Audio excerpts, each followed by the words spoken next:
الحمدللہ وحدہ الصلاۃ والسلام علی من لا نبی بعدہ وعلی آلہ وصحبہ اجمعین۔ خواتین و حضرات، السلام علیکم ورحمۃ اللہ وبرکاتہ۔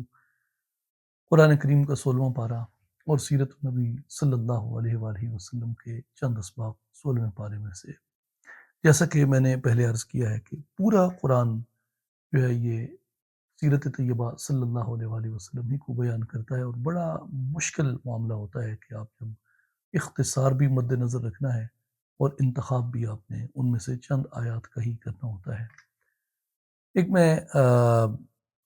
چیز اس میں تھوڑی سی ایڈ کرنا چاہتا ہوں، کیونکہ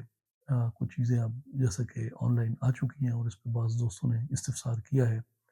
کہ کیسے قرآن مجید کی ہر آیت جو ہے وہ سیرت طیبہ صلی اللہ علیہ وآلہ وسلم کو ریفلیکٹ کرتی ہے۔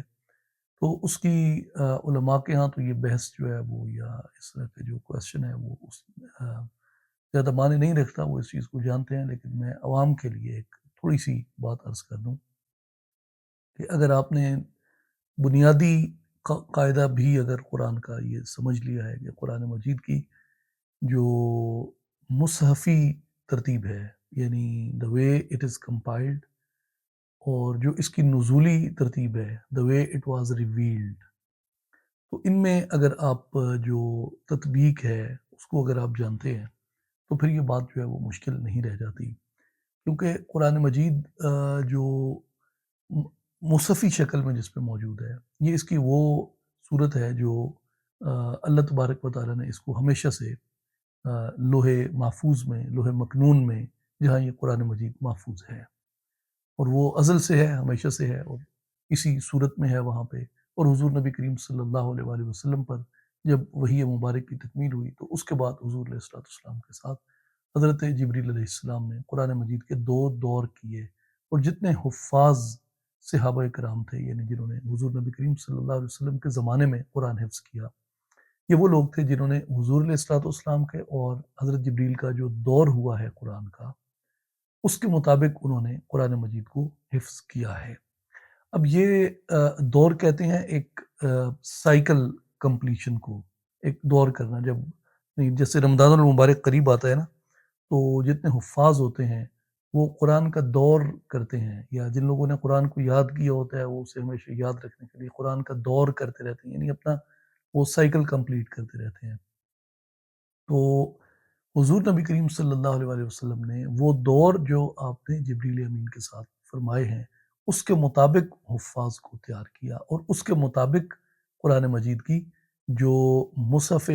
شریف جو اس وقت ہمارے سامنے ہے، یہ اس کے مطابق یہ ترتیب میں لایا گیا۔ لیکن جب ہم قرآن کی نزولی ترتیب میں جاتے ہیں تو ظاہر ہے کہ قرآن نزولی اعتبار سے تو مکہ میں پہلے نازل ہوا ہے، لیکن مصحفی ترتیب میں اگر آپ دیکھتے ہیں تو سورہ بقرہ، جس کا ایک وسیع حصہ جو ہے، بلکہ زیادہ تر کا یہی خیال ہے کہ تمام سورہ بقرہ جو ہے، اور بعض نے اس میں کچھ آیات پہ کہا ہے کہ وہ مکہ میں آئی ہیں، تو سورہ بقرہ جو ہے وہ مدنی صورت ہے، اور سورہ بقرہ پہلے آتی ہے، اور جو بے شمار مکی ایک بہت بڑی تعداد مکی صورتوں کی جو ہے وہ بعد میں آتی ہے، حالانکہ نزول کے اعتبار سے تو وہ پہلے نازل ہوئی ہیں، لیکن مصحفی ترتیب میں وہ پھر بعد میں آگے آتی ہیں۔ تو جس وقت آپ اس کی نزولی ترتیب کو دیکھتے ہیں نا، تو قرآن مجید کی آیات کے جو نازل ہونا ہے، اس کا جو شان نزول ہے وہ موقع بر موقع ہے، یعنی مختلف مواقع آئے جن پہ وہ آیات یا وہ صورتیں جو ہیں وہ نازل ہوتی رہیں، اور اس لیے جب آپ کسی بھی آیت کو اٹھائیں گے، کسی بھی صورت کو اٹھائیں گے، کسی بھی واقعے کے پیچھے جائیں گے، حتیٰ کہ انبیاء کرام کے بھی بعض ایسے واقعات ہیں، جب آپ ان کے پیچھے جاتے ہیں تو یہ آپ کو پتہ چلتا ہے کہ ہر واقعہ جو ہے اس کا ایک شان نزول تھا۔ حضور نبی کریم صلی اللہ علیہ وآلہ وسلم کے ساتھ کوئی واقعہ پیش آیا، حضور نبی کریم صلی اللہ علیہ وآلہ وسلم سے کسی نے پوچھا، حضور نبی کریم صلی اللہ علیہ وآلہ وسلم آپ کے سامنے کسی کا کوئی ذکر کیا گیا، یا کوئی جنگ کا واقعہ پیش آیا، یا کوئی صلح کا واقعہ پیش آیا، یا کسی کی نافرمانی کا واقعہ پیش آیا، کسی کے منافقت کرنے کا واقعہ پیش آیا، کسی کے نصرت کرنے کا واقعہ پیش آیا، کسی کے مال اللہ کی راہ میں کثرت سے صدقہ کرنے کا واقعہ پیش آیا، کسی کے بخل کرنے کا واقعہ پیش آیا۔ تو مختلف واقعات جو ٹائم ٹو ٹائم یعنی وہ پیش آتے تھے، مختلف سچویشنز جو ہوتی تھیں ان کے مطابق وہ پھر وہ چیز جو اللہ تعالیٰ نے ازل سے ہی لوح مکنون میں رکھی تھی، اس کو پھر according to that part of the life of prophet صلی اللہ علیہ وآلہ وسلم، that phase of the life of prophet صلی اللہ علیہ وآلہ وسلم، اس کو پھر ریویل کیا جاتا تھا۔ تو اس کا جو ریویل ہونے کے اعتبار سے اس کا جو کانٹیکسٹ بنتا ہے، دیٹ از آل اباؤٹ سیرہ، یعنی جو قرآن کی نزولی ترتیب ہے نا وہ سب کی سب سیرت ہے، یعنی جو قرآن کے نزول ہونے کی ترتیب ہے نا وہ سب کی سب سیرت ہے، جتنا شان نزول ہے کہ کون سی آیت کب نازل ہوئی، کیوں نازل ہوئی، تو یہ سب سیرت میں آ جاتا ہے۔ پھر صورتوں کی ترتیب کے اوپر جتنی بحث ہوتی ہے کہ کون سی صورت اس مقام پہ کیوں رکھی گئی، یہ سب سیرت میں آئے گا، کیونکہ یہ جو کچھ بھی قرآن مجید کی ترتیب ہے یہ حضور نبی کریم صلی اللہ علیہ وآلہ وسلم نے ارشاد فرمائی ہے، یہ اس حضور کے فرمان کے مطابق یہ ہے، اور حضور ہی جانتے ہیں کہ کون سی آیت کا کون سا محل ہے، کون سی صورت کا کون سا محل ہے، یہ صورت آگے کیوں ہے، یہ صورت پیچھے کیوں ہے۔ اس کو جب آپ ڈسکس کرتے ہیں then it is all about سیرہ۔ تو اس لیے قرآن مجید جتنا ہے یہ سب سیرت ہے، یعنی فاتح سے پہلے بسم اللہ کیوں ہے، فاتحہ بقرہ سے پہلے کیوں ہے، آل عمران بقرہ کے بعد کیوں ہے، یہ معوذتین جو ہیں یہ سب سے آخر میں کیوں ہے، سورہ اخلاص ان سے پہلے کیوں ہے، سورہ ون نجم اس مقام پہ کیوں ہے، سورہ رحمان اس مقام پہ کیوں ہے، اس کی جب آپ ڈیپتھ میں جائیں گے تو یہ سب سیرت ہے۔ تو قرآن مجید کی کوئی صورت اور بیشتر آیات کہیں سے بھی آپ اس کو دیکھیں تو وہ سیرت مبارکہ کو ہی بیان کرتی ہیں۔ تو اس لیے اس پہ یہ ایک یعنی ایک پرنسپل آف انڈرسٹینڈنگ کے طور پہ میں نے یہ ایک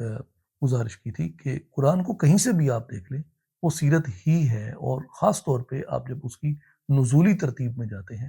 تو وہ سیرت مبارکہ کے ہی مختلف واقعات آتے ہیں۔ پھر بہت سی ایسی آیات مبارکہ ہیں جو اپیرنٹلی ہمیں یہ لگتا ہے وی آر نان عربس، ہمارے لیے جو وہ الفاظ کا فرق ہے وہ بڑا معمولی سا ہوتا ہے، اور جب ہم اس کو عربی سے اردو ترجمے کے اندر ڈالتے ہیں تو وہ ہمیں بہت زیادہ یکسانیت لگتی ہے، لیکن جب آپ اس کو عربی کے اندر پڑھ رہے ہوتے ہیں تو وہ ان میں یکسانیت نہیں ہوتی، وہ ترجمے کی یکسانیت ہے، اوریجنل ٹیکسٹ کی یکسانیت نہیں ہے۔ یعنی جو سملیرٹی ہمیں لگتی ہے نا کہ بہت سی مقامات پہ بہت سی چیزیں جو ہیں ان میں ریپیٹیشن ہے، دیر آر سم ریپیٹیشنز، بٹ ایک یہ بات ہے کہ وہ زیادہ تر جو یکسانیت لگتی ہے وہ ترجمے کی ہے، ٹیکسٹ کی نہیں ہے۔ ٹیکسٹ میں جب آپ جاتے ہیں تو پھر آپ کانٹیکسٹ کے اندر دیکھتے ہیں تو اس میں جو اس کا کانٹیکسٹ ہوتا ہے وہ ٹوٹلی ڈفرینٹ ہوتا ہے۔ تو اس لیے بہت سی چیزیں جو ہیں وہ سم ٹائم لگتا ہے کہ اوور لیپنگ ہوتی ہیں، لیکن ان کو پھر جب آپ اس کی ڈیپتھ میں جاتے ہیں، ایکسپلینیشن میں جاتے ہیں، کومنٹری میں جاتے ہیں تو وہاں جا کے آپ کو چیزوں کا فرق جو ہے وہ معلوم ہوتا ہے۔ تو اس لیے سیرت طیبہ اور قرآن یعنی یہ ایسا پاسبل نہیں ہے کہ کوئی آدمی یہ دعویٰ کرے کہ میں قرآن کو جانتا ہوں اور سیرت کو نہیں جانتا۔ تو قرآن کو جانا سمجھا جا سکتا ہی نہیں جب تک کہ سیرت النبی صلی اللہ علیہ وآلہ وسلم کا گہرا شعور انسان کے پاس نہ ہو۔ اور اسی طرح سیرت النبی صلی اللہ علیہ وآلہ وسلم کے بارے میں کوئی شخص یہ دعویٰ کرے کہ جی میں سیرت کو بہت اچھے سے جانتا ہوں اور میں سیرت پہ سیرت اسکالر ہوں، یا جو بھی ایک کانٹمپریری ٹائٹل ہے وہ اپنے لیے اگر اختیار کرتا ہے اور قرآن مجید کے ساتھ اس کا شغف جو ہے وہ بہت معمولی سا ہے، تو وہ یہ دعویٰ کر ہی نہیں سکتا کہ وہ سیرت کو جانتا ہے، کیونکہ سیرت اور قرآن جو ہے آپ ان کو علیحدہ کر نہیں سکتے۔ قرآن کیا ہے؟ حضور کی زبان سے ادا ہونے والی وہ کتاب ہے، جسے حضور نے کہہ دیا یہ اللہ کا کلام ہے، وہ اللہ کا کلام ہے، وہ قرآن ہے۔ تو یہ ایک بنیادی بات ہے جو آپ سیرت اور قرآن کے بارے میں جب ہم سمجھ رہے ہیں یا اس کو ایکسپلور کر رہے ہیں یا اس کے ساتھ ایک اپنی قلبی محبت، قلبی شغف کہ کسی طرح ہمارے لیے کوئی توشہ آخرت ہو جائے، ہم حضور سے جڑ جائیں، ہم قرآن سے جڑ جائیں، ہم کتاب سے جڑ جائیں، تو یہ جو ہے یہ اس کاوش کا ایک حصہ ہے کہ یہ ہمارے ذہن میں رہنا چاہیے کہ ان کو سیپریٹ نہیں کیا جا سکتا، سیرت کو اور قرآن کو۔ قرآن کو سیرت کے بغیر نہیں سمجھا جا سکتا، اور سیرت النبی صلی اللہ علیہ وآلہ وسلم کو قرآن کے بغیر نہیں سمجھا جا سکتا۔ اب آئیے 16ویں پارے کی آیت کا جو پہلی آیت جس کا انتخاب ناچیز آپ کی خدمت میں عرض کرتا ہے، الکہف آیت نمبر 83، وَيَسْأَلُونَكَ عَنْ ذِي الْقَرْنَيْنِ قُلْ سَأَتْلُو عَلَيْكُمْ مِنْهُ ذِكْرًا۔ اور آپ سے ذوالقرنین کے متعلق سوال کرتے ہیں۔ آپ کہیے کہ میں عنقریب تمہارے سامنے ان کا کچھ ذکر کروں گا۔ اس کے بارے میں مختلف مفسرین نے یہ قول کیا ہے کہ حضور نبی کریم صلی اللہ علیہ وآلہ وسلم آپ نے چونکہ اہل کتاب کے بارے میں بتانا شروع کیا کہ اہل کتاب کے ہاں انبیاء کی یہ چیزیں ہیں، تو جو کفار تھے مکہ کے، ان کے ہاتھ کوئی موقع آتا نہیں تھا کہ وہ کہاں سے کمزوری پکڑیں، تو وہ جھوٹ موٹ کرتے رہتے تھے، الزام تراشی کرتے رہتے تھے، and they all knew themselves کہ whatever we are doing is totally baseless. Actually there is no argument against that revelation what Prophet sallallahu alaihi wasallam is claiming to be a revelation, a book of Allah subhanahu wa ta'ala. تو اس میں ان کی جو وہ من گھڑت باتیں تھیں وہ ایک مقام پہ ختم ہو گئیں. تو انہوں نے یعنی جو عرب کے دیگر خطوں کے جیسے مدینہ طیبہ میں، خیبر میں، دیگر مقامات پہ جو نصارہ رہتے تھے یا جو یہود رہتے تھے، ان سے انہوں نے استفسار کروایا. ان سے انہوں نے یہ معلوم کروایا کہ ہم نبی سے کون سی ایسی باتیں پوچھیں ہیں جو تم کتاب والوں کے مطابق نبی ہی جو باتیں جانتا ہے. تو کچھ علماء کتاب نے جو خاص طور پہ توریتی روایت کے علماء تھے،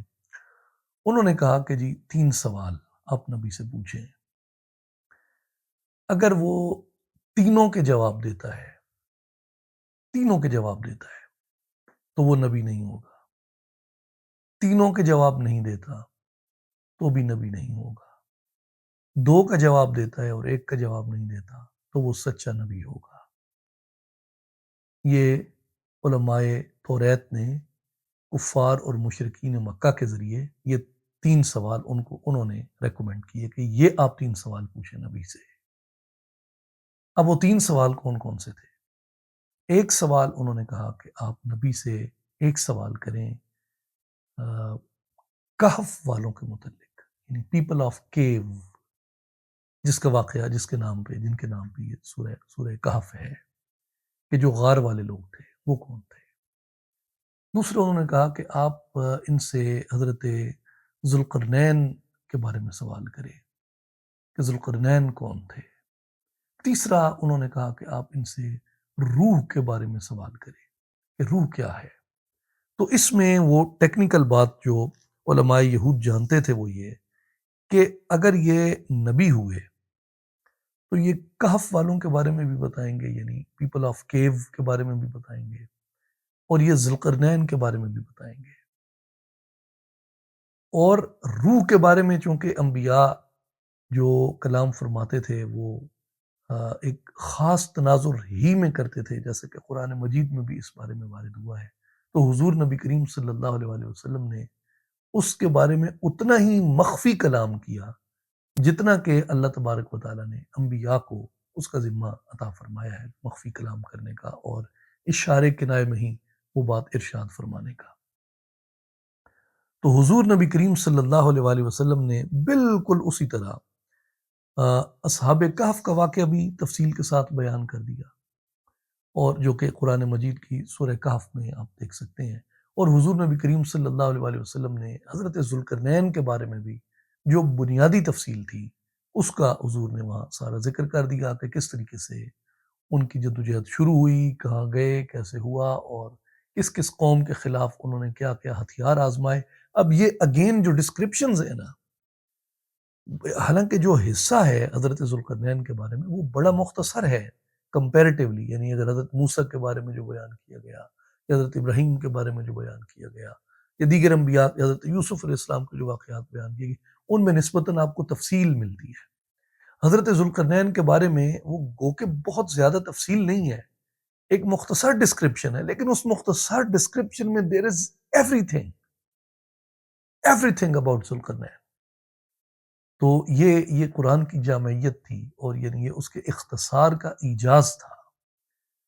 تو یہ پھر حضرت ذوالقرنین کا واقعہ حضور نے بیان کیا اور کہف کا واقعہ بیان کیا، اور اسی طرح جو روح کی بات تھی اسے مبہم رکھا. تو یہاں پھر یعنی وہ نشانیاں جو عرب کے اہل توریت نے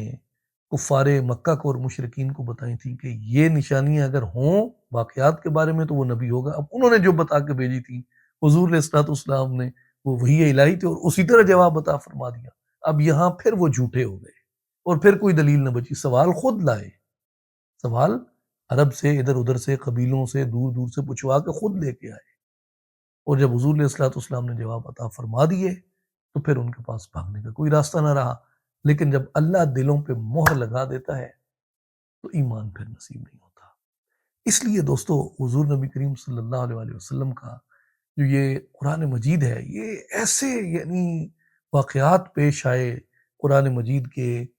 نازل ہونے کے دوران، اس طرح کے یعنی مشاہدات عرب والوں کو ہوئے کہ ان کے پاس گنجائش ہی نہ بچی کہ وہ حضور علیہ الصلوۃ والسلام کی نبوت کا انکار کریں یا حضور علیہ الصلوۃ والسلام کی نبوت کو جھٹلا سکیں،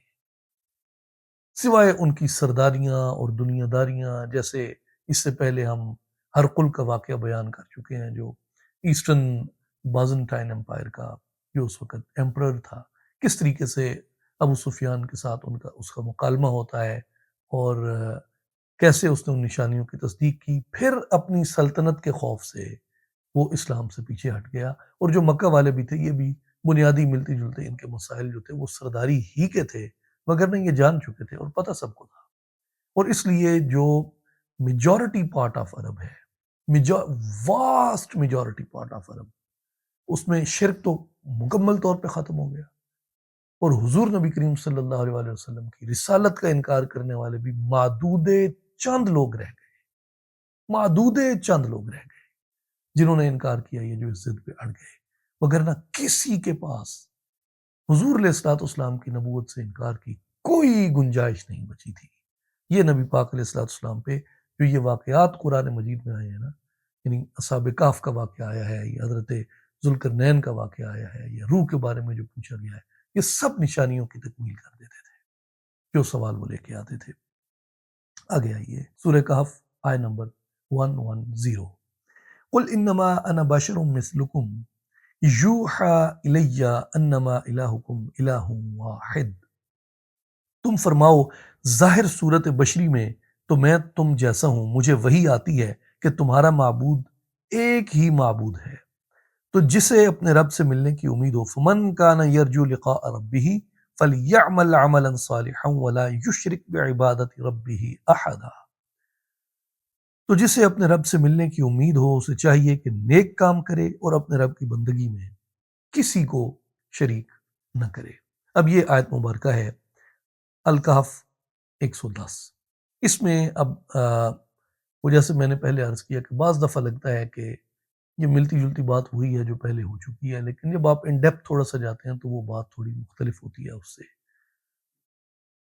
اور پھر ملتے جلتے مسائل اگر ہوں بھی تو ان کی تفصیلات اتنی زیادہ ہیں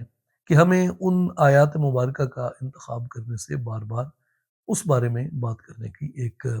نئی جہت سے ایک موقع ملتا ہے کہ ہم اسے ایکسپلور کر سکیں زیادہ سے زیادہ. قل انما انا بشر مثلکم یوحا الی. تم فرماؤ ظاہری صورت بشری میں تو میں تم جیسا ہوں، مجھے وحی آتی ہے کہ تمہارا معبود ایک ہی معبود ہے. اب اس آیت مبارکہ کی وضاحت سے پہلے جو چند ایک چیزیں ہیں وہ ذہن میں رکھ لیں. پہلی تو ایک یہ چیز ذہن میں رکھیں کہ انبیاء کی نبوتوں کا انکار جو کیا کرتے تھے کفار ہر زمانے میں، یا انبیاء پہ جو طعن کیا کرتے تھے یا ان کے انکار کی راہیں ڈھونڈا کرتے تھے، اس میں جو کفار کے یعنی جو سائیکالوجی آف کفر تھی، سائیکالوجی آف کفر، سائیکالوجی آف کفر میں جو چند بنیادی چیزیں تھیں ان میں ایک یہ تھا کہ وہ انبیاء میں ایسے عیب تلاش کرتے تھے جن سے کسی طرح وہ ان کی شان کو گھٹا کر پیش کر سکیں. دیٹ واز مینٹیلٹی آف کفر، دا سائیکالوجی آف کفر. اب اس میں مثال کے طور پہ وہ یہ کہتے تھے کہ جی نبی کے لیے تو فرشتہ ہونا ضروری ہے، بشر ہوگا تو اس میں کمزوریاں ہوں گی، تو اس لیے اس کو تو وہ تو ہمارے جیسا ہوگا تو ہم اپنے جیسے کو کیسے نبی مان لیں. تو اس لیے کوئی فرشتہ ہوتا تو پھر ہم اسے مانتے کہ بھئی یہ عیبوں سے پاک ہو سکتا ہے، یہ خطاؤں سے پاک ہو سکتا ہے، اور ورنہ یہ تو ہمارے جیسے ہیں. تو جیسے آج کل بھی آپ کہیں کہ جی وہ نبی پاک، تو لوگ جو ہیں وہ کہتے ہیں کہ وہ اللہ کو تو آپ پاک کہہ سکتے ہیں، قرآن کو تو آپ پاک کہہ سکتے ہیں، نبی کو آپ پاک کیوں کہہ رہے ہیں؟ تو وہ ان کمزوریوں کی طرف اشارہ کرتے ہیں جو بنیادی طور پہ سائیکالوجی آف کفر کا حصہ ہے۔ تو یہ کفار کا کیا کام ہوتا تھا؟ جیسے سورہ الانبیاء آیت نمبر 3، لاہیتن قلوبہم وَأَسَرُّ النَّجْوَى الَّذِينَ ظَلَمُوا هَلْ هَذَا إِلَّا بَشَرٌ مِثْلُكُمْ أَفَتَأْتُونَ السِّحْرَ وَأَنْتُمْ تُبْصِرُونَ۔ ان کے دل غافل ہو چکے، یہ لوگ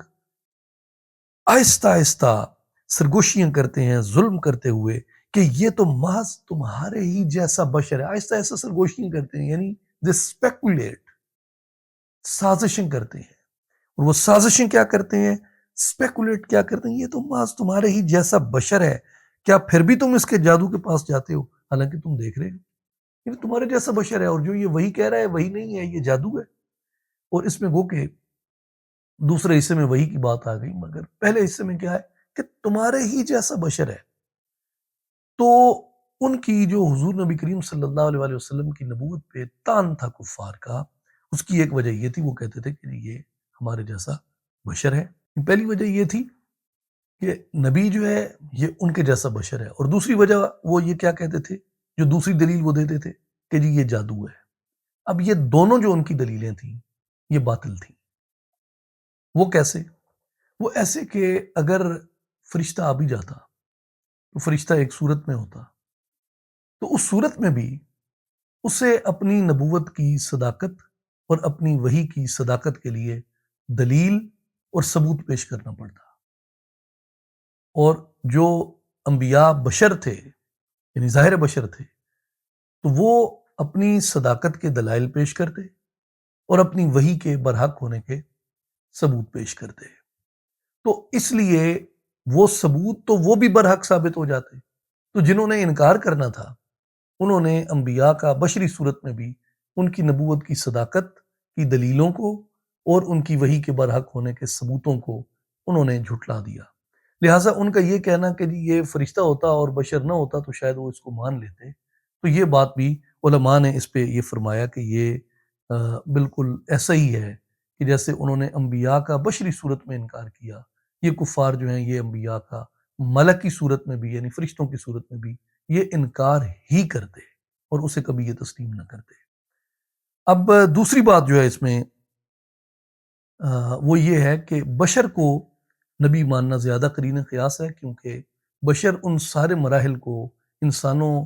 کی طرح جانتا ہے اور انسانوں سے زیادہ بہتر جانتا ہے جن مراحل سے انسان اپنی زندگی کے شروع سے اختتام تک گزرتا ہے۔ تو جو رہنمائی وہ عطا فرماتے، وہ رہنمائی جو ہے وہ صدق کے زیادہ اس لیے بھی قریب تھی کہ اللہ تبارک و تعالیٰ نے حکمت ہی اسی میں رکھی کہ انبیاء کو بشر کی طرف بھیجنا تھا تو بشر ہی کے طور پہ انہیں مبعوث فرمایا۔ دوسری بات جو حضور نبی کریم صلی اللہ علیہ وآلہ وسلم کے معجزات کو اور آپ کی وحی مبارک کو وہ جادو کہتے تھے، اس کے بھی جو ہے وہ اگر ملک بھی آ جاتا، فرشتہ بھی آ جاتا، تو وہ ایک بے عیب وحی لے کے آتا، اور ان لوگوں نے اس بے عیب وحی جو حضور نبی کریم علیہ السلام پہ، جس میں کوئی یعنی تلبیس نہیں ہے، کوئی ملاوٹ نہیں ہے، کوئی اس میں ملمہ کاری نہیں ہے، کہیں سے پکڑ کے کوئی چیز اس میں شامل نہیں کی گئی، یہ سب کچھ وہ تھا جو اللہ کی طرف سے ریویل ہوتا، اور ایک معجزے کے طور پہ ان کے سامنے ایک ایک بات ثابت ہوتی گئی۔ جیسے ابتدا میں ہم نے حضرت ذوالقرنین، اصحاب کہف اور روح کے بارے میں بات کی ہے، تو یہ چیزیں تو ان کے سامنے واضح اور ثابت تھیں۔ تو جو چیز ملاوٹ سے پاک ہے، جو چیز ملمہ سے پاک ہے، تو جو چیز تلبیس سے پاک ہے، وہ ظاہر جادو کس طریقے سے ہو سکتا تھا؟ اور حضور نبی کریم صلی اللہ علیہ وآلہ وسلم نے انہیں قرآن کی 10 صورتوں کی مثل صورتیں لانے کا کہا، پھر 3 صورتوں کی مثل صورتیں لانے کا کہا، پھر ایک صورت کی مثل صورت لانے کا کہا، تو وہ کوئی بھی چیز قرآن کے مقابل پیش نہ کر سکے۔ تو اگر یہ جادو ہوتا تو کاہن تو سارے عرب میں پھیلے ہوئے تھے، کوئی کاہن تو اس کا جواب لے آتا۔ اگر یہ محض خطابت تھی یا یہ محض شاعری تھی تو عرب جو ہے وہ شاعروں سے اور خطیبوں سے بھرا ہوا تھا، کوئی تو اس جیسی کوئی چیز لے کے آتا۔ یہ نہ جادو تھا، نہ خطابت تھی، نہ شاعری تھی، یہ اللہ کا سچا پاک کلام تھا اس لیے اس کا کوئی جواب آج تک نہ آ سکا۔ اس لیے بنیادی طور پہ بات یہ تھی کہ ان کے دلوں پہ مہر لگ چکی تھی، ان کے دلوں میں کفر راسخ ہو چکا تھا، ان کی اپنی جو حضور علیہ الصلوۃ والسلام سے بغض تھا، حضور علیہ الصلوۃ والسلام سے حسد تھا، حضور علیہ الصلوۃ والسلام کی طرف جو ان کا گستاخانہ رویہ تھا، حضور علیہ الصلوۃ والسلام کی تحقیر، حضور علیہ الصلوۃ والسلام کی توہین کا ان کا جو ایک نقطۂ نظر بن چکا تھا، ایک لینس جو انہوں نے وہ اڈاپٹ کر لیا ہوا تھا، اس نے ان کو نبی پاک علیہ الصلوۃ والسلام پہ ایمان لانے کے فیض سے قطعی طور پہ محروم کر دیا تھا۔ اگر وہ حضور علیہ الصلوۃ والسلام سے حسد نہ کرتے ہوتے، حضور سے بغض نہ رکھتے، حضور کی ذات اقدس سے توہین اور گستاخی کا رویہ نہ رکھتے، حضور کی ذات اقدس کو تحقیر کی نظر سے نہ دیکھتے، حضور کی ذات اقدس کا ٹھٹھا یا مذاق نہ بناتے، اور حضور علیہ الصلوۃ والسلام کو سچے دل سے قبول کرتے، اور توحید کو ماننے کا وسیلہ حضور علیہ الصلوۃ والسلام کو وہ اگر قبول کر لیتے تو ان کے دل نرم ہوتے، اور ایمان ہمیشہ نرم دلوں ہی میں داخل ہوا کرتا ہے۔ تو دل سخت ہوتے گئے، ایمان سے دور ہوتے گئے، نتیجہ جو نکلا وہ ہم سب کے سامنے واضح ہے۔ دوسری جو ایک وجہ تھی وہ انبیاء کو، یعنی جو بشر کہتے تھے بنیادی طور پہ، وہ انہیں عنادن کہتے تھے، یعنی اس کا مقصد جو تھا وہ انبیاء کا ٹھٹھا بنانا، مذاق بنانا تھا، اور ان کے ساتھ اپنی دشمنی کو مستحکم کرنا تھا۔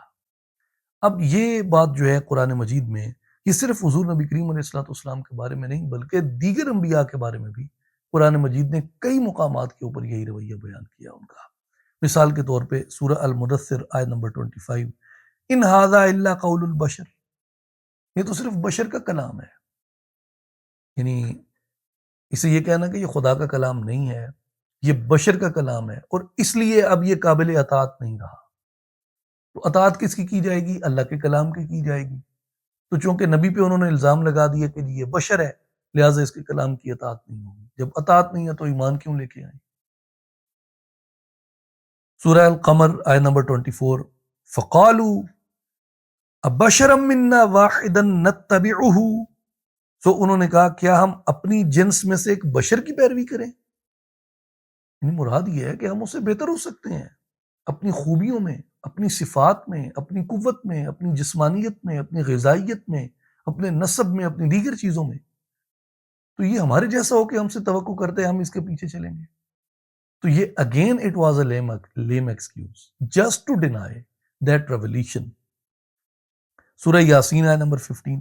قالوا ما انتم الا بشر مثلنا، ان لوگوں نے کہا تم تو ہماری مثل بشر ہو۔ اب یہ ساری باتیں کون کر رہے ہیں؟ یعنی نبی کی بشریت کے اوپر جو ریپیٹڈلی ایمفسس ہے، just to deny their spiritual status, just to deny that illuminated reality what they were trying to establish the fact، یہ تو بشر ہے۔ So the emphasis on بشریت of any prophet، that was not the habit of mu'mineen or the believers, not the trend among the believers, rather it was trend among the kuffar۔ فَقَالُوا أَنُؤْمِنُ لِبَشَرَيْنِ مِثْلِنَا، تو کہنے لگے کیا ہم اپنے جیسے بشروں پر ایمان لے آئیں۔ سورہ المومنون آیت نمبر 47، اسی طرح سورہ تغابن آیت نمبر 6، فَقَالُوا أَبَشَرٌ يَهْدُونَنَا، تو انہوں نے کہا کیا بشر ہمیں ہدایت دیں گے؟ یہ چند آیات جو قرآن مجید سے ناچیز نے عرض کی ہیں، یہ 5 مقامات جو قرآن مجید سے ناچیز نے عرض کی ہیں، یعنی سورہ مدثر سے، سورہ قمر سے، سورہ یاسین سے، سورہ مؤمنون سے، سورہ تغابن سے، یہ صرف ایک ایگزامپل تھی، اس کے علاوہ بھی بہت سی مثالیں اور کوٹ کی جا سکتی ہیں۔ یہ صرف یہ دیکھنا تھا کہ جو نبی کے بشر ہونے کے اوپر ایمفسس ہے، یہ کون سی مینٹیلٹی کر رہی تھی۔ اب اس میں ایک اور میں چھوٹا سا آرگیومنٹ عرض کرنا چاہتا ہوں کہ اگر انبیاء نے کہا کہ ہم بشر ہیں، and of course they never denied it, neither we deny that they were بشر، so what is the difference؟ اب آپ آئیں ایک اور مقام کی طرف کہ اگر نبی نے کہا کہ میں بشر ہوں، تو اس سے اس بات کے اوپر ایک ایمفسس بنا لینا کہ جی اس کی باقی ریالٹیز تو پھر کوئی حقیقت نہیں رکھتی، تو اس کی اسی بات کے اوپر ایمفسس کرنا چاہیے۔ تو قرآن مجید میں انبیاء نے اپنے یعنی ایجز میں، اپنی تواضع میں، اپنی انکساری میں، out of their modest nature, out of their humble nature, out of their grace, and about of their connection with Allah subhanahu wa ta'ala، انہوں نے اور بھی بہت سی ایسی باتیں کی ہیں انبیاء نے، تو پھر ان سب کے اوپر کیا ایمفسائز کریں گے یہ لوگ؟ مثال کے طور پہ حضرت آدم علیہ السلام اور حضرت حوا سلام اللہ علیہ، ان کی دعا ہے سورہ الاعراف آیت نمبر 23 میں، قالوا ربنا ظلمنا انفسنا وان لم تغفر لنا وترحمنا لنکونن من الخاسرین۔ دونوں نے عرض کیا، قال ربنا ظلمنا انفسنا، دونوں نے عرض کیا اے ہمارے رب ہم نے اپنی جانوں پر زیادتی کی، ظلمنا انفسنا، اپنی جان پہ ظلم کیا، اور اگر تو نے ہم کو نہ بخشا اور ہم پہ رحم نہ فرمایا تو ہم یقیناً نقصان اٹھانے والوں میں سے ہو جائیں گے۔ اس میں دوسرا جو مثال ہے وہ سورہ الانبیاء آیت نمبر 87 سے ہے، جس میں حضرت یونس علیہ السلام کے واقعے کے بارے میں قرآن مجید کہتا ہے کہ حضرت یونس علیہ السلام نے قرآن میں ہے کہ انہوں نے کہا لا الہ الا انت سبحانک انی کنت من الظالمین، تیرے سوا کوئی معبود نہیں، تیری ذات پاک ہے، بے شک میں ہی اپنی جان پر ظلم کرنے والوں میں سے تھا۔ لا الہ الا انت سبحانک انی کنت من الظالمین، یہ کون کہہ رہا ہے؟ حضرت یونس علیہ السلام۔ کس کے لیے؟ اپنی ذات کے لیے۔ قالا، ان دونوں نے کہا ربنا ظلمنا انفسنا، آدم و حوا نے کہا ہم نے اپنی جان پہ ظلم کیا۔ تو اب یہ دونوں آیات مبارکہ آپ کو قرآن مجید سے یہ بتاتی ہیں کہ انبیاء کرام نے اپنی بندگی کے مقام پہ کھڑے ہو کے اپنے معبود کے سامنے، اس کی الوہیت کے سامنے جب سرنگوں ہوتے ہیں، جب سبمٹ کرتے ہیں، تو اپنے بارے میں وہ عجز کے اس طرح کے کلمات فرماتے ہیں جس سے ان کے معبود کے سامنے ان کی عاجزی، انکساری اپنی بندگی کے مقام پہ قائم رہے۔ تو لیکن کیا کبھی کسی امتی نے، کبھی کسی مومن نے اس بات پہ ایمفسائز کر کے ریپیٹڈلی اس فیکٹ کو اسٹیبلش کرنے کی کوشش کی معاذ اللہ استغفر اللہ نقل کفر نباشد کہ یہ انبیاء جو تھے یہ ظالم تھے؟ یعنی معاذ اللہ کبھی کسی نے ایسی جسارت کی؟ کوئی سوچ بھی نہیں سکتا۔ اسی طرح یہ جو آیات مبارکہ آتی ہے نا کہ قل انما انا بشر مثلکم، کہ حبیب صلی اللہ علیہ وسلم تم فرماؤ ظاہری صورت میں تو میں تم جیسا ہی بشر ہوں، تو وہ چیز جو حضور علیہ الصلوۃ والسلام الوہیت اور بندگی میں ایک واضح فرق قائم کرنے کے لیے آپ فرما رہے ہیں اپنے بارے میں کہ وَأَشْهَدُ أَنَّ مُحَمَّدًا عَبْدُهُ وَرَسُولُهُ، تو یہ اس فرق کو قائم کرنے کے لیے اور بتانے کے لیے کہ اس طرح کی جو جہالت یا گمراہی امت اختیار نہ کرے جو اس سے پہلے انبیاء کے بارے میں لوگوں نے کی، یعنی جو صنم تراشی ہے، اس کے بارے میں بھی یہ گمان یہ کیا جاتا ہے کہ بہت سے ان میں ایسے مذاہب تھے جو ایک زمانے میں صحیح تھے، لیکن بعد میں رفتہ رفتہ ان میں جہالت اور گمراہی کے سبب اور انبیاء کو وہ درجہ دینے کے سبب انہوں نے بت تراشی کو اور ان چیزوں کو اختیار کر لیا۔ تو حضور نبی کریم صلی اللہ علیہ وسلم نے اس فرق کو قائم رکھوانے کے لیے اللہ تعالیٰ نے حضور علیہ الصلوۃ والسلام کو اس طرح کے احکام دینے کی، آپ نے فرمایا کہ انما انا بشر مثلکم، میں تو تمہارے جیسا بشر ہوں۔ تو اس میں حضور نبی کریم صلی اللہ علیہ وآلہ وسلم آپ کا اس طرح کا جو ارشاد مبارک ہے وہ بنیادی طور پہ وہ ایک ڈیفائننگ لائن ہے بٹوین عبد اینڈ بٹوین معبود۔ اب اس سے کوئی آدمی ایمفسس کرنا اسی بات پہ شروع کر دے فار دا ریزن کہ باقی ریالٹیز کو ڈینائی کر دیا جائے اور یہی ایک چیز جو ہے یہ باقی رہ جائے، تو یہ تو آپ خود دیکھ سکتے ہیں کہ یہ رویہ کس کا ہے اور یہ رویہ کنہوں نے اختیار کیا۔ اس میں ایک مثال اور علماء کرام نے دی ہے، اور وہ یہ کہتے ہیں کہ جو یعنی کوئی کہتا ہے نا جی کہ فلاں اس کی مثل ہے، تو اس کا مطلب یہ نہیں ہوتا کہ من کل الوجوہ یہ اسی طرح ہے، من کل الوجوہ یعنی with all the reasons and effects it's alike, it's same. ایسا نہیں ہوتا. سب وجہوں کے ساتھ وہ اس کی مثل نہیں ہوتا، بلکہ وہ ایک خاص وجہ ہوتی ہے، ایک خاص اس میں سے ایک حصہ ہوتا ہے جس کے لیے وہ اسے کہتے ہیں. اس میں گو کہ حضور نبی کریم علیہ الصلوۃ والسلام کی ذات اقدس کو سامنے رکھ کے اس طرح کی مثال دینا جو ہے وہ بے ادبی میں شمار کیا جاتا ہے، لیکن مثل کی غیر ہوتی ہے. مسئلہ سمجھنے کے لیے میں ایک مثال عرض کر رہا ہوں جس سے علماء نے بیان کیا ہے کہ اگر کوئی شخص یہ کہتا ہے کہ زید شیر کی طرح ہے، زید شیر کی طرح ہے، اب اس میں زید من کل الوجوہ شیر کی طرح ہے، تو بھائی یہ تو عجیب بات ہو جائے گی. یعنی شیر کی حیت دیکھیں، شیر کی کتنی ٹانگیں ہیں اور زید کی کتنی ٹانگیں ہیں، شیر کا شعور کیا ہے اور زید کا شعور کیا ہے، شیر کی خوراک کیا ہے اور زید کی خوراک کیا ہے، شیر کا رہن سہن کیا ہے اور زید کا رہن سہن کیا ہے،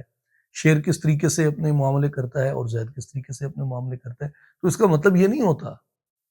کہ زید جو ہے وہ من کل الوجوہ شیر کی طرح ہو گیا، بلکہ اس کا مطلب ایک صفت کی طرف اشارہ تھا کہ شیر بہادر ہوتا ہے، شیر بریو ہوتا ہے، شیر دلیر ہوتا ہے. تو زید نے وہ ایک صفت اس کی آ گئی ہے، تو باقی شیر شیر ہے اور زید زید ہے. اس دلیری اور بہادری کے علاوہ کیا چیز ان میں مماثل ہو سکتی ہے؟ تو اس لیے وہ من کل الوجوہ زید شیر نہیں ہو گیا. تو جب مثال دی جاتی ہے تو اس مثال کو یہ سمجھنا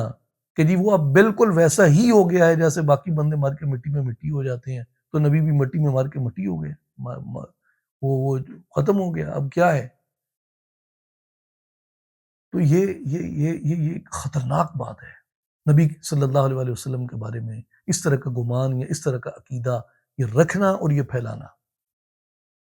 یعنی یہ شر سے خالی نہیں ہے، یہ دلالت و گمراہی سے خالی نہیں ہے. اس میں قرآن مجید میں اللہ تبارک و تعالیٰ نے سورہ الانعام میں ایک بات فرمائی، وَمَا مِن دَابَّةٍ فِي الْأَرْضِ وَلَا طَائِرٍ يَطِيرُ بِجَنَاحَيْهِ إِلَّا أُمَمٌ اور زمین میں چلنے والا ہر حیوان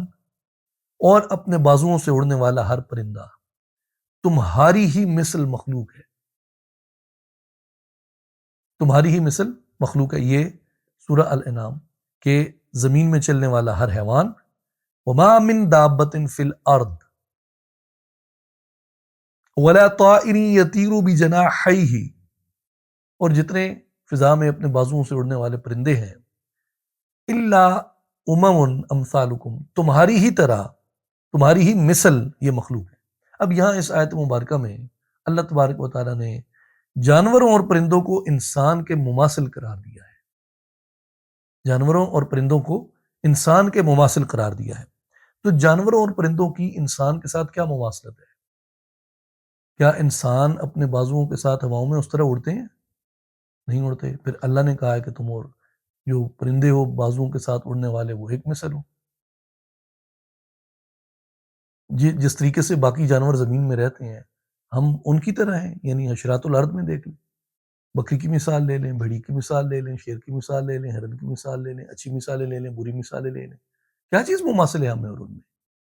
ہاں یہاں ایک مماثلت یہ تھی کہ اللہ کی مخلوق ہونے میں، اللہ کی مخلوق ہونے میں، اللہ کی تخلیق ہونے میں ہم ایک برابر ہیں. اس میں صرف یہ مثال تھی. تو یہاں مخلوق ہونے ہی میں مماثلت ہے، تو باقی چیزوں میں ہم ان کے مماثل نہیں ہیں. ظاہر ہے وہ الگ ہیں اور ہم الگ ہیں، اور کئی صفات ہیں جو ان میں ایسی ہیں جو ہم میں نہیں، اور کئی صفات ہم میں ایسی ہیں جو ان میں نہیں. تو حضور نبی کریم علیہ الصلوۃ والسلام کے لیے جب فرمایا کہ قل انما انا بشر مثلکم، تو یہاں حضور نبی کریم علیہ الصلوۃ والسلام کو یہ جب کہا کہ تم کہو کہ میں تمہاری طرح بشر ہوں، تو جیسے ہمیں یہ بتایا نا کہ تم جانوروں اور پرندوں کی طرح ہی ہو ہمارے سامنے ایک مخلوق کے طور پہ، تو حضور نبی کریم صلی اللہ علیہ وسلم کے ساتھ بھی جو ہماری یہ مثال ہے، یہ جانوروں اور پرندوں کے ساتھ ایک اور زاویے میں، اور حضور علیہ الصلوۃ والسلام کی ذات اقدس کے ساتھ ہم اسے ایک اور زاویے میں دیکھتے ہیں کہ حضور علیہ الصلوۃ والسلام کو جب کہا تو اس کا مراد یہ تھا کہ میں ظاہری حیات میں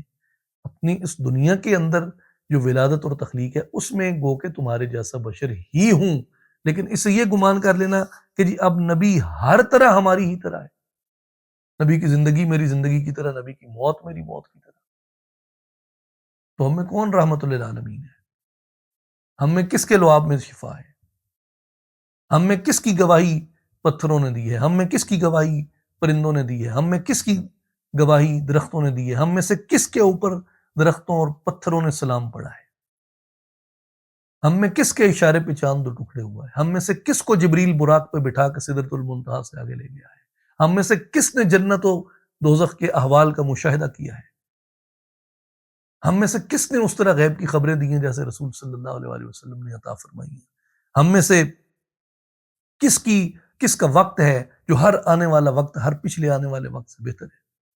ہم میں سے کون ایسا ہے جس کی رضا کی خاطر اللہ تبارک و تعالی جس کی رضا کو چاہتا ہے؟ ہم میں سے کون ہے جسے اللہ نے یہ مجدہ عطا فرمایا ہو، الم نشرح لک صدرک؟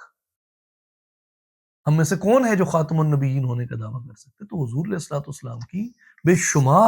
شمار ایسی چیزیں ہیں جن میں حضور کی مثل کوئی نہیں ہو سکتا، اور نہ وہ ہماری مثل ہے ان میں۔ تو اس لیے یہ جو ہے نا فرق اپنے میں اور نبی میں، یہ فرق جاننا یہ لازم ہے امتی کے لیے، اور قرآن بار بار اس طرف ہماری توجہ دلاتا ہے۔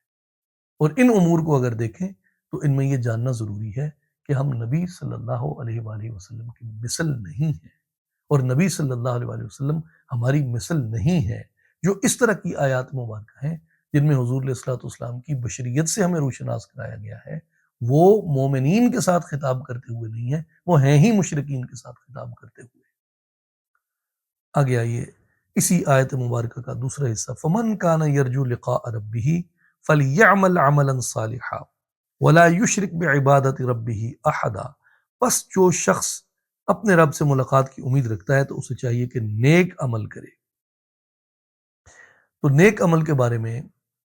جو اولیاء کاملین نے ارشاد فرمایا ہے کہ اللہ سے ملاقات ظاہر ہے کہ ایک بنیادی بات ہے کہ ہم نے جب مرنا ہے، مر کے اسی کی طرف جانا ہے، اور آخرت میں اس کے روبرو ہم نے پیش ہونا ہے۔ تو شیخ نجم الدین کبریٰ رحمہ اللہ تعالی، جو سلسلہ کبراویہ کے بہت عظیم المرتبت شیخ تھے، آپ نے یہ ارشاد فرمایا اس کی تعویل میں، آپ نے فرمایا کہ فمن کان یرجو لقاء ربہ بالوصول والوصال، جو اس تک پہنچنا چاہے اس کے وصال کے ساتھ، یعنی جسے صوفیانہ ٹرم میں ری یونین کہتے ہیں، فلیعمل عملا صالحا، تو اسے چاہیے کہ نیک عمل کرے۔ اور ان کے مطابق نیک عمل کیا ہے صوفیاء کرام کے نزدیک؟ اس پہ شیخ نجم الدین کبریٰ نے فرمایا کہ والعمل الصالح متابعۃ النبی صلی اللہ علیہ وآلہ وسلم والتسنن بسنتہ ظاہرا و باطنا۔ نیک عمل کیا ہے؟ نیک عمل سے مراد نبی پاک علیہ السلام کی پیروی کرنا، نبی پاک علیہ السلام کی اتباع کرنا، وتسنن بسنتہ، اور آپ کی سنت کو اختیار کرنا، ظاہرا و باطنا، اپنے ظاہر کے ساتھ بھی اور اپنے باطن کے ساتھ بھی، internally externally, apparently and spiritually. فاما سنتہ ظاہرا، اور جہاں تک حضور کی ظاہری سنت ہے، فبترک الدنیا و اختیار الفقر و دوام العبودیہ، حضور کی ظاہری سنت جو ہے وہ دنیا کی ناجائز محبت کا ترک کرنا، فقر کو اختیار کرنا، اور اللہ کی بندگی میں دوام اختیار کرنا، یعنی سچا بندہ بن جانا اس کے حضور گڑ گڑانے والا، جھکنے والا، رونے والا۔ وَأَمَّا سُنَّتُهُ بَاطِنًا، اور جہاں تک باطنی سنت ہے حضور علیہ الصلوۃ والسلام کی، تو وہ کیا ہے؟ فَالتَّبَتُّلُ إِلَى اللَّهِ تَبْتِيلًا وَقَطْعُ النَّظْرِ عَمَّا سِوَاهُ كَمَا فَعَلَ، اور باطنی سنت یہ ہے کہ اللہ کی طرف پوری طرح متوجہ ہو جائے اور اس کے سوا ہر چیز سے اپنی نظر کو ہٹا لے، جیسا کہ حضور علیہ الصلوۃ والسلام نے کیا کہ اللہ ہی کی طرف متوجہ ہو گئے، اسی پہ توکل اختیار کی، اسی پہ بھروسہ کیا، اور اسی سے ہی سوال کیا جو سوال کیا۔ تو شیخ نجم الدین کبریٰ فرماتے ہیں کہ ظاہری جو ہے عمل صالح، حضور کی سنت، حضور کی پیروی اختیار کرنا، جس چیز سے حضور نے روکا اس سے رک جانا، جس چیز کا امر کیا اس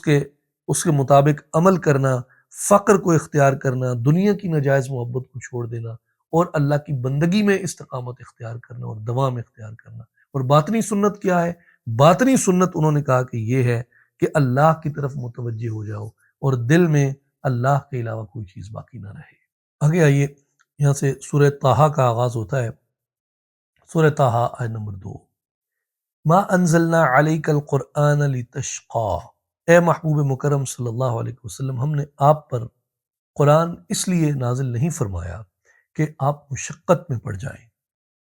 اس پہ مختلف مفسرین نے یہ فرمایا، جو ناچیز کوٹ کر رہا ہے یہ محی السنہ امام البغوی الشافعی رحمہ اللہ، آپ کی تفسیر ہے۔ اس میں آپ فرماتے ہیں کہ وقیل لما رأى المشركون اجتهاده في العبادة قالوا ما انزل عليك القرآن يا محمد الا لشقائك، کہ حضور نبی کریم علیہ الصلوۃ والسلام نے جب عبادت میں طول فرمایا، طوالت فرمائی، کثیر عبادت کی، تو کفار یہ سمجھتے تھے کہ شاید حضور علیہ الصلوۃ والسلام سخت مشقت کر رہے ہیں۔ تو انہوں نے کیا کہا؟ انہوں نے کہا اے محمد، آپ پر قرآن تو صرف سخت مشقت میں مبتلا کرنے کے لیے نازل کیا گیا ہے، معاذ اللہ۔ فنازلت، تو اس وقت اللہ تبارک و تعالیٰ نے یہ آیت مبارکہ نازل کی، ما انزلنا علیک القرآن لتشقی، اے حبیب آپ پر قرآن اس لیے تو نازل نہیں کیا گیا کہ آپ مشقت میں پڑ جائیں۔ اس میں ایک جو ہے نا بات وہ یاد رکھنے کی ہے کہ جو شوق ہوتا ہے نا، شوق میں مشقت نہیں ہوتی، مشقت میں اور کار محبت میں فرق ہوتا ہے۔ جب کوئی عام آدمی بھی کثرت سے اللہ کی عبادت کرتا ہے تو وہ اپنے دل سے یہ یقین میں ہوتا ہے کہ میں کچھ مشقت نہیں کر رہا۔ یعنی ایک آدمی وہ روزی روٹی کے لیے بھی مشقت کرتا ہے کہ نہیں کرتا؟ مزدور کتنی محنت کرتا ہے، مشقت کرتا ہے۔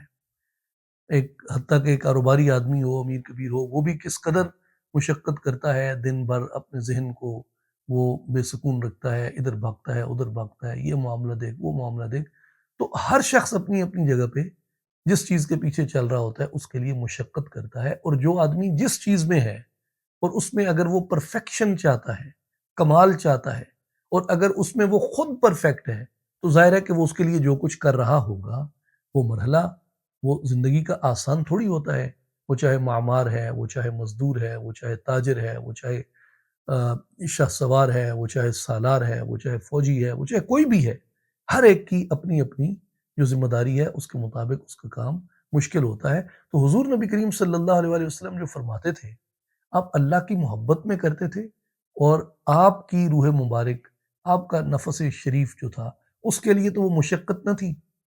اس کے لیے تو وہ لذت تھی، اس کے لیے وہ لذت تھی۔ تو یعنی ایک درجہ آ جاتا ہے نا ایک مومن کے لیے، ایک عام انسان کے لیے بھی، کہ اس کے لیے عبادت جو ہے وہ لذت بن جاتی ہے۔ یعنی تہجد پہ جو لوگ اٹھتے ہیں، آپ کبھی ان سے ملیں جنہوں نے یعنی طویل عرصے سے تہجد پڑھی ہے اور تہجد کو ترک نہیں کرتے، ان لوگوں سے آپ ملیں، ان کے لیے سب سے بڑی اذیت یہ ہوتی ہے کہ ان کی تہجد چھوٹ جائے، یعنی صبح کا ان کا اٹھنا اگر ترک ہو جائے، یہ ان کے لیے سب سے اذیت کی بات ہوتی ہے۔ اب عام آدمی میں اور ایک اس طرح کا زہد اور اس طرح کی بندگی اختیار کرنے والے میں کتنا فرق ہے۔ تو اس کی تہجد اس کی مشقت نہیں ہے، ایک عام آدمی کے لیے بھی وہ اس کی لذت ہے، اس کا سرور ہے، اس کا سکون ہے۔ تو حضور نبی کریم علیہ الصلوۃ والسلام جو عبادت فرماتے تھے، وہ آپ کی اپنی نظر میں بھی اور مومنین کی نظر میں بھی وہ ان معنوں میں مشقت نہ تھی،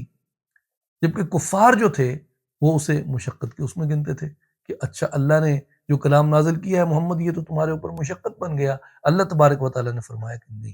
اے میرے حبیب، ہم نے قرآن اس لیے تو نازل نہیں کیا کہ آپ مشقت میں پڑ جائیں۔ اس پہ ایک دوسری روایت بھی جو ہے وہ یہ کی گئی ہے کہ اللہ تعالیٰ حضور علیہ الصلوۃ والسلام سے کس قدر محبت کرتا ہے کہ حضور کی معمولی تکلیف بھی رحمت حق کو گوارا نہیں ہے، محبت الہی کو گوارا نہیں ہے کہ میرے محبوب کو معمولی سی بھی تکلیف آئے۔ اس پہ امام راضی رحمہ اللہ آپ نے اپنی تفسیر میں ایک روایت بیان کی کہ انہ علیہ السلام صلی باللیل حتی تورمت قدماہ فقال له جبریل علیہ السلام ابقی علی نفسک فإن لها علیک حقا، کہ حضور نبی کریم علیہ الصلوۃ والسلام نے رات بھر نماز ادا فرمائی، رات بھر نماز ادا کی، یہاں تک کہ حضور کے مبارک پاؤں میں، حضور کے مبارک پاؤں میں ورم آ گیا۔ تو جبریل نے عرض کی یا رسول اللہ ابقی علی نفسک، حضور اپنی جان کا خیال رکھیے، فإن لها علیک حقا، اس جان کا بھی تو آپ پہ حق ہے، اس جان کا بھی تو آپ پہ حق ہے۔ تو یعنی ہم نے آپ پر قرآن کو اس لیے نازل نہیں کیا کہ آپ اپنی جان کو عبادت کی وجہ سے مشکل میں ڈالیں اور اپنے آپ کو بڑی مشکل میں مبتلا فرمائیں، بلکہ آپ کو تو صرف صاف ہدایت اور آسان دین کے ساتھ مبعوث کیا گیا ہے۔ تو اس مقام پہ اللہ تبارک و تعالیٰ نے یہ آیہ مبارکہ نازل فرمائی، اور اس میں یہ ایک حقیقت ہمیں اپنے سامنے رکھنی چاہیے کہ جو لوگ عبادت کرتے ہیں وہ مشقت نہیں ہوتی، وہ ان کے لیے لذت ہوتی ہے۔ لیکن حضور علیہ الصلوۃ والسلام کے جو پہلی روایت کو، تفسیری روایت کو اگر مد نظر رکھا جائے، جو مشرکین نے کہا، تو اس معنی میں بھی اللہ تبارک و تعالیٰ نے یہ وضاحت دی کہ میرے نبی کے لیے یہ کوئی مشقت نہیں ہے۔ اور دوسری اگر روایت کو مد نظر رکھا جائے تو اس میں بھی یہ ایک لطافت پیدا ہوتی ہے کہ جبریل نے عرض کی یا رسول اللہ قرآن اس لیے تو نہیں آتا کہ آپ مشقت میں پڑ جائیں، اپنی جان کا بھی حق ہے آپ کے اوپر۔ آگے آئیے سورہ طٰہٰ آیہ نمبر 105، وَيَسْأَلُونَكَ عَنِ الْجِبَالِ فَقُلْ يَنْسِفُهَا رَبِّي نَسْفًا، اور آپ سے یہ لوگ پہاڑوں کی نسبت سوال کرتے ہیں، فرما دیجئے میرا رب انہیں ریزہ ریزہ کر کے اڑا دے گا۔ اس کے بارے میں مفسرین کرام نے حضرت عبداللہ ابن عباس رضی اللہ عنہ آپ کا قول مبارک فرمایا ہے کہ قبیلہ بنو ثقیف میں سے ایک شخص نے حضور سے یہ سوال کیا تھا کہ یا رسول اللہ قیامت کے دن پہاڑوں کا کیا حال ہوگا، پہاڑ کے سال میں ہوں گے؟ تو حضور علیہ الصلوۃ والسلام پر اللہ نے یہ آیت نازل فرمائی کہ حبیب نے فرما دیجئے پہاڑ قیامت کے دن ریزہ ریزہ کر کے اڑا دیے جائیں گے۔ اس میں ایک جو کمال کی بات ہے وہ یہ ہے کہ سوال کس سے ہوا؟ سوال کس سے ہوا؟ حضور سے ہوا۔ جواب کس نے دیا؟ اللہ نے دیا۔ تو بات حضور کی بارگاہ میں آتی ہے، وہاں تک جاتی ہے۔ تو جو بھی شخص حضور سے مخاطب ہے، حضور کے بارے میں بات کر رہا ہے، حضور کے ذریعے بات کر رہا ہے، حضور سے بات کر رہا ہے، جو بات بھی کر رہا ہے، وہ یہ گمان رکھے جب بات حضور کی آئے گی اللہ دیکھ رہا ہے۔ کچھ بھی کہو گے نا، یہ جان لو اللہ دیکھ رہا ہے۔ اور حضور کے بارے میں اگر بات ہے، اللہ اس بندے کی طرف متوجہ ہے۔ اب وہ دیکھ لے بندہ حضور کے بارے میں کیسا کلام کرتا ہے، بندہ حضور کے بارے میں کیسا ادب اختیار کرتا ہے، بندہ حضور کے بارے میں کیسی محبت اختیار کرتا ہے، بندہ حضور سے کیا سوال کرتا ہے۔ تو اس میں نقطہ سمجھانے کا یہ تھا۔ آگے آئیے سورہ طٰہٰ آیہ نمبر 114، فَتَعَالَى اللَّهُ الْمَلِكُ الْحَقُّ وَلَا تَجْعَلْ بِالْقُرْآنِ مِنْ قَبْلِ أَنْ يُقْضَىٰ إِلَيْكَ وَحْيُهُ وَقُلْ رَبِّ زِدْنِي عِلْمًا۔ پس اللہ بلند شان والا ہے، وہی بادشاہ حقیقی ہے، اور آپ قرآن پڑھنے میں جلدی نہ فرمایا کریں قبل اس کے کہ اس کی وحی آپ پر پوری اتر جائے، اور آپ رب کے حضور یہ عرض کیا کریں وَقُلْ رَبِّ زِدْنِي عِلْمًا، اے میرے رب مجھے علم میں اور بڑھا دے۔ اس کے بارے میں امام ابن ابی حاتم رحمہ اللہ نے اور دیگر مفسرین نے بھی جو اس کا شان نزول بیان فرمایا ہے، وہ انہوں نے یہ بیان فرمایا ہے کہ جبریل امین جب وحی لے کے آتے تھے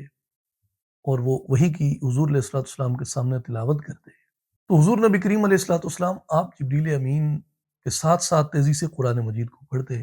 اور حضور نبی کریم علیہ الصلوۃ والسلام جو پڑھتے وہ اس لیے کہ وہ جلد سے جلد ازبر ہو جائے، اور ایسا نہ ہو کہ جبریل وحی میں کچھ آگے پڑھ جائیں اور کچھ چیز ازبر ہونے میں رہ جائے۔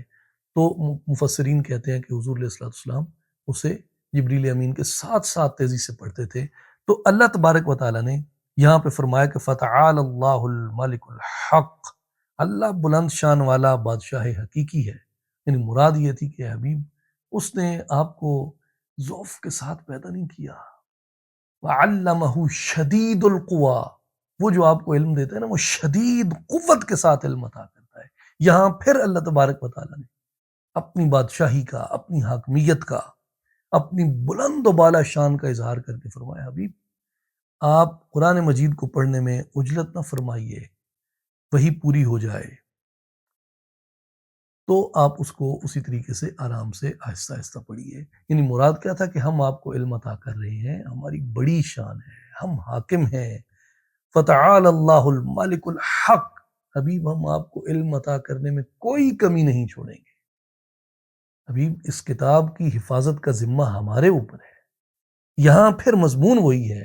کہ آپ اپنے آپ کو اس تکلیف اور دقت میں نہ رکھیے۔ ہم نے جو آپ کو حافظہ عطا کیا ہے وہ ہم نے شدید قوت سے وہ حافظہ عطا کیا، شدید قوت سے وہ علم عطا کیا۔ ہاں، آپ اگر اپنی مبارک قلب کی تسکین کے لیے پھر بھی کچھ مانگنا چاہتے ہیں، کچھ کرنا چاہتے ہیں، تو اب یہ دعا کرتے رہیے کریے، وَقُلْ رَبِّ زِدْنِي عِلْمًا، اے میرے رب میرے علم میں اور اضافہ فرما، اے میرے رب میرے علم میں اور اضافہ فرما۔ تو یہ حضور نبی کریم علیہ الصلوۃ والسلام کو اللہ کی سکھائی ہوئی دعا ہے۔ اس لیے امت میں اس دعا کو جتنے ہمارے اسلاف تھے، اکابرین تھے، صالحین تھے، اولیاء تھے، امت کے بڑے بڑے علماء ربانیین تھے، وہ کثرت سے یہ دعا کیا کرتے کہ یہ ان دعاؤں میں سے ہے جو اللہ نے حضور نبی کریم علیہ الصلوۃ والسلام کو براہ راست جو دعا کرنے کا اور جو دعا پڑھنے کا امر فرمایا ہے، رب زدنی علما، اے رب میرے علم میں اضافہ فرما۔ اور یہ سب سے عظیم دعاؤں میں سے ہے۔ آگے آئیے سورہ طٰہٰ آیت نمبر 133۔ وَقَالُوا لَوْلَا يَأْتِينَا بِآيَةٍ مِّن رَّبِّهِ أَوَلَمْ تَأْتِهِمْ بَيِّنَةُ مَا فِي الصُّحُفِ الْأُولَىٰ۔ اور کفار کہتے ہیں کہ یہ رسول ہمارے پاس اپنے رب کی طرف سے کوئی نشانی کیوں نہیں لاتے؟ کیا ان کے پاس ان باتوں کا واضح ثبوت یعنی قرآن نہیں آ گیا جو اگلی کتابوں میں مذکور تھیں؟ یعنی کفار جو تھے وہ بار بار یہی کہتے کہ آپ کوئی نشانی لائیے۔ تو اللہ تبارک و تعالیٰ نے پھر اس بات پہ امفسس کیا کہ یہ بار بار یہ سوال کرتے ہیں کہ حبیب انہیں پھر بتائیے کہ جو باتیں اس قرآن میں ہیں یہ باتیں ہم نے صحف اولیٰ میں ذکر کی ہیں، اس سے پہلے والی کتابوں کے اندر ذکر کی ہیں، کیا تم اس میں اس قرآن کی نشانیاں نہیں پاتے، اس نبی کی نشانیاں نہیں پاتے؟ اور اس سے بڑھ کے تم کیا چاہتے ہو، اس سے بڑھ کے تم کیا مانگتے ہو؟ تو اس لیے اللہ تبارک و تعالیٰ نے جو اس بات کے اوپر اصرار کیا، یہ امت کا ہمیشہ سے ایک وتیرہ رہا کہ وہ دیگر مذاہب کا اس نیت سے علماء کرام مطالعہ کیا کرتے تاکہ ان کتب کا ان کے پاس وہ علم ہو جو کتب اہل کتاب نے چھپانے کی کوشش کی کہ نبی کریم علیہ الصلوۃ والسلام آپ کی ذات اقدس کا جو تعارف ہے اسے چھپایا جائے، اور ان کی جو ایک اجارہ داری ہے یا ان کے جو ایک عددی برتری کا وہ دعویٰ کرتے ہیں یا اپنے جو انہوں نے چھوٹی چھوٹی پاکٹس بنائی ہوئی ہیں اس کو وہ بچا سکیں۔ یہ خیانت تھی، یہ بددیانتی تھی، اور اس خیانت کا اور بددیانتی کا جو بہترین جواب تھا وہ یہی تھا کہ علماء اسلام اس بابت محنت کریں کہ وہ ان کی کتب کا مطالعہ کریں اور انہیں یہ علم ہو کہ ان کے اندر حضور نبی کریم علیہ الصلوۃ والسلام کی کیا کیا نشانیاں ایسی ہیں جو بیان کی گئی ہیں، اور کون کون سی ایسی کتابیں ہیں جن کو انہوں نے چھپایا، کون کون سی نشانیاں ہیں جن کو انہوں نے خارج کیا، اور کیا ضرورت پیش آئی کہ انہوں نے اتنے بڑے پیمانے کے اوپر اپنی کتابوں کے اندر تحریف کی۔ اگر آپ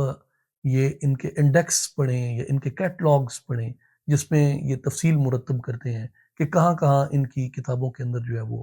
تحریف کی گئی ہے یا اس میں جو ترمیم کی گئی ہے یا ان کے اندر جو آپسی اختلافات ہیں وہ کہاں کہاں ہیں، اس کی کیا ریزنز ہیں، کیونکہ بہت کام ہوا ہے اس ساری ٹریڈیشن کو لے کے اور خود ان لوگوں نے کیا ہے۔ تو اس پہلو پہ ہمارے جو نوجوان ہیں خاص طور پہ جو دینی خدمت کرنا چاہتے ہیں اور ایک جدید انداز میں کرنا چاہتے ہیں، ان کے لیے اگر ایک جو گلوبل سپریڈ آف اسلام ہے اس میں کوئی سب سے بہترین ٹاپک ہو سکتا ہے یا ہو سکتے ہیں چند ایک، تو ان میں سے ایک یہ ہے کہ یہ وہ نشانیاں ڈھونڈیں، ان کتب میں تحقیق کریں اور ایسے علماء کی صحبت اختیار کی جائے، ایسے ایکسپرٹس کی صحبت اختیار کی جائے، ان سے استفادہ کیا جائے جو اس علم کے اوپر جنہوں نے ایک وسیع کام کیا ہے، جیسے اس صدی میں بہت ضخیم کام ہوا ہے اس کے اوپر۔ تو وہ علم جو ہے وہ سیکھنا چاہیے۔ اور لوگوں کے ساتھ اس وقت جو ڈائیلاگ ہے وہ بہت آسان ہو چکا ہے۔ ایک زمانہ تھا جب ہمارے جو بڑے بڑے اکابر تھے، علماء تھے، وہ نکلتے تھے تو انہیں دور دراز علاقوں میں جانا ہوتا تھا، سفر کرتے تھے، وسائل وہ لیتے تھے، زبانیں ان کو سیکھنی پڑتی تھیں، اور کتنی زبانیں وہ سیکھتے تھے صرف اس لیے کہ وہ لوگوں تک اسلام کا پیغام پہنچا سکے۔ حضور نبی کریم علیہ الصلوۃ والسلام کی نبوت اور رسالت کی جو صداقت ہے وہ ان کے اوپر واضح کر سکیں۔ یعنی یہ 20th سینچری میں بھی ایسی ایسی نابغہ روزگار شخصیات پیدا ہوئیں جنہوں نے افریقہ میں، امریکہ میں، یورپ میں، لاطینی امریکہ کے اندر، دنیا کے دیگر خطوں کے اندر جا کے انہوں نے بڑی تبلیغ کی اس بات کے اوپر۔ اور اس لیے وہ ان لوگوں کو دیکھ کے، اور آج کے جو وسائل ہمارے پیدا ہو چکے ہیں یہ ڈیجیٹل پلیٹ فارمز آنے کے بعد، یعنی اب تو زبان سیکھنا بھی کوئی کمپلشن نہیں رہ گیا۔ اتنی تیزی سے آپ کے پاس سارے تراجم دستیاب ہوتے ہیں، ساری معلومات موجود ہوتی ہیں، صرف سیکھنے کی بات ہے، اس کو ایک پراپر کانٹیکسٹ میں رکھنے کی بات ہے، اس انفارمیشن کو آرگنائز کرنا، اس کے بارے میں جو ایک آرگومنٹیشن ہے کہ کس طریقے سے آپ اپنی بات کو ڈیولپ کریں، کس طریقے سے آپ اپنا آپ پیش کریں، اور کس طریقے سے وہ حقانیت جو ہے وہ لوگوں کے اوپر واضح ہو جائے۔ تو اس میں ہمارا مقصود وہ ظاہر ہے جھگڑا تو نہیں ہوتا، کانفلکٹ تو نہیں ہوتا، زبردستی تو نہیں ہوتی، ایک حق بات کہنی ہے، وما علینا الا البلاغ المبین، ہم پہ نہیں ہے کچھ سوائے اس کے کہ ہم بات کو واضح واضح پہنچا دیں۔ تو میں یہ سمجھتا ہوں کہ نوجوانوں کو اس میں جو خاص طور پہ یہ انرجی رکھتے ہیں، علم کا ذوق رکھتے ہیں، علم کا شوق رکھتے ہیں، وہ اس چیز کو سیکھیں کہ حضور نبی کریم علیہ الصلوۃ والسلام کا جو نور مبارک ہے، حضور کا جو ظہور مبارک ہے، حضور پہ نازل ہونے والی جو مبارک کتاب ہے، اس کو دنیا کے اوپر روشن کیا جائے اور واضح کیا جائے۔ اور یہی وہ کام ہے جو حضور نے خود کیا،